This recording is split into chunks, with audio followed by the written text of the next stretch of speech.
तो हुँ, हमें वो शेयर नहीं करना चाहिए, बस साइड पे थू थू करके आउज़ बिल्लाह मतलब पढ़नी चाहिए। लेकिन हमने आपके मुंह से भी कितनी बार सुना है कि जैसे कुछ लोग थे जिनको रसूल अल्लाह की भी ऐसे उनकी हड्डियां ऐसे कुछ ड्रीम आया था, जो सहाबी थे कि उनकी बोन्स थी रसूल अल्लाह के जाने के बाद वो आई सपने में, तो वो घबरा भी गए। तो कुछ बुरे सपने लगते हैं लेकिन उनके पीछे कोई डीप हिकमत होती है या मीनिंग होती है। तो ऐसे में कैसे डिसाइड करें कि कौन सी चीज सैटानिक है और कौन सी चीज के लिए इंटरप्रिटेशन हमें लेनी चाहिए, जिस क्योंकि चीज़ से आपको परेशानी लगती है वो अमूमन स्टैनिक होती है, जिससे आपका दिल घबरा जाए और आप बेचैन रहने लग जाएं। आपने कोई सपना देखा और आप पे कंटिन्यूटी से एक बेचैनी, डिप्रेशन, मायूसी छा गई है, तो समझ लो कि वो स्टैनिक सपना है, शैतानी सपना है। या बिल्कुल ही अनोखी कोई नेगेटिव चीज़ आप देखो तो वो भी शैतानी सपना है।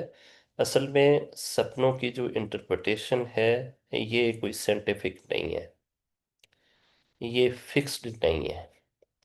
फॉर एग्जांपल एक आदमी खाना खाता है सपने में, तो आप जो खाना खाने की इंटरप्रिटेशन दोगे ज़रूरी नहीं कि हर आदमी जो खाना खा रहा है उसकी इंटरप्रिटेशन वही हो। ठीक है। खाना खाने की इंटरप्रिटेशन मुख्तलिफ सिचुएशन में मुख्तलिफ होएगी। कहीं वो ब्लेसिंग होएगी, कहीं वो नौसत होएगी, कहीं इज्जत में इजाफा होगा, कहीं इज्जत में बेइज्जती होएगी, कहीं वकार में इजाफा होगा, कहीं सोशली डिस्करेजमेंट होएगी, कहीं कुछ होगा, कहीं कुछ होगा।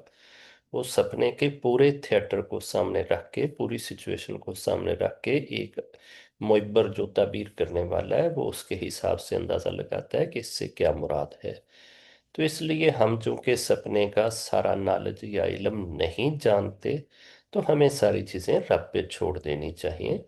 और रब की तरफ से हमें जो चीज़ कही गई है वो सिर्फ इतनी ही है कि जो चीज़ें हमें बुरी लगे सपने में, अपनी लेफ्ट साइड पे थूक के अपने रब से पनाह मांगे और राइट साइड पे मुंह करके सो जाए, बस।